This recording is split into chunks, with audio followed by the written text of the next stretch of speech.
In this lesson, we're going to be talking about botnets. If you don't know what a botnet is, a botnet is a network of bots, not surprisingly.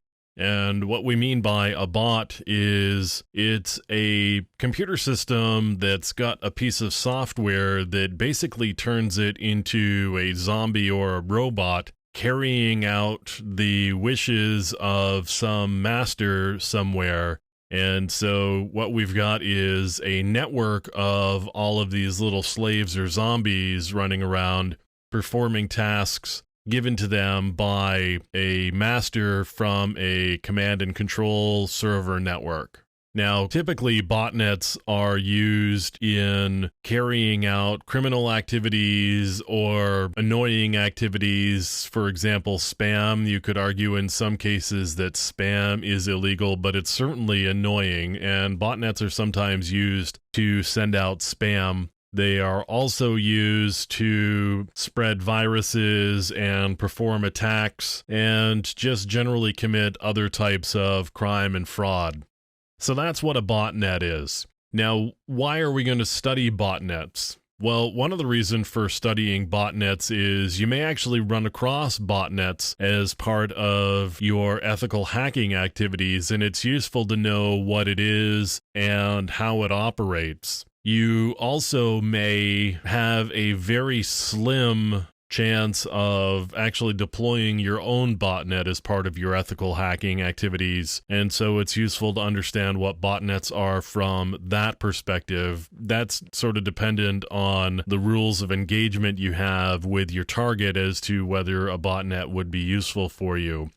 Finally, another reason for understanding botnets is understanding the protections that may be in place at your target because they're concerned about botnets or the vulnerabilities that may be exploited if there's a botnet that's available somehow. You may be able to get in through the botnet infrastructure, or you may be able to exploit the same vulnerabilities that the botnet used in order to get in to begin with. So again, there's lots of different reasons why botnets are used. In this case, here's an example of a botnet that was used to spam different people, and this is the Grum botnet.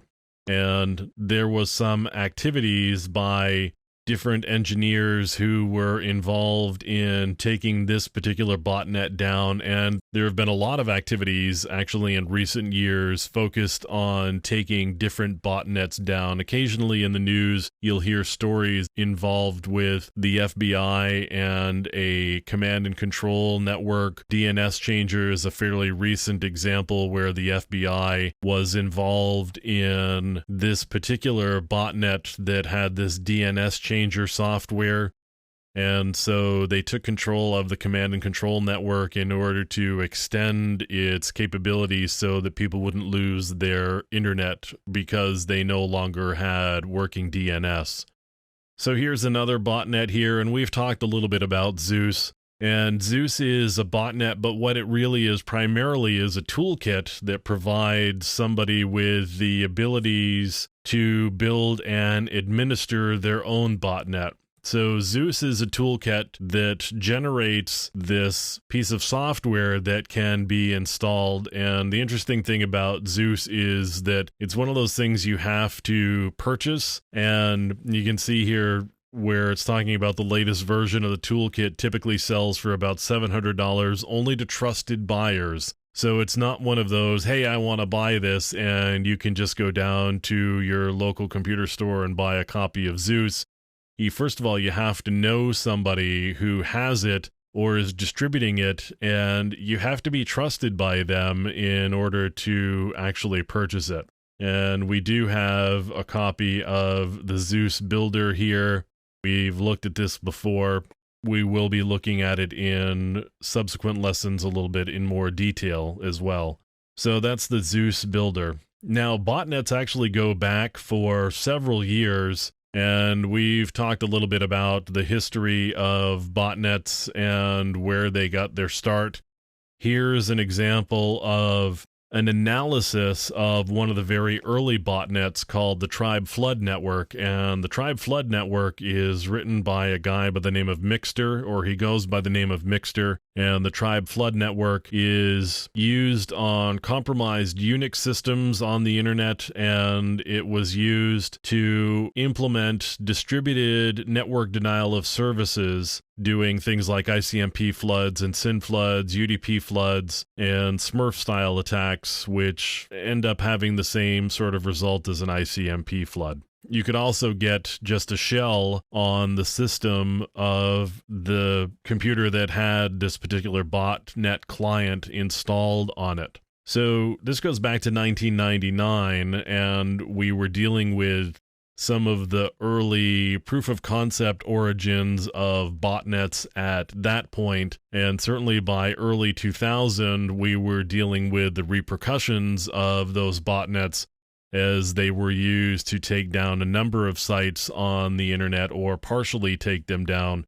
And there was definitely a lot of anxious moments over the course of a few hours as we were dealing with trying to figure out where the attacks were coming from and trying to mitigate them as best as possible, given the sorts of tools that we had available at the time.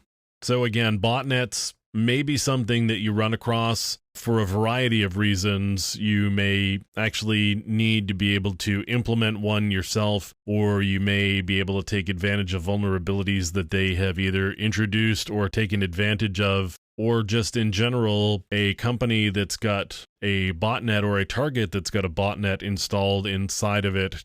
You can get a better understanding of what their taste for risk is and what their willingness to spend money on their security infrastructure is. So lots of different reasons why understanding botnets a little bit better is a good idea.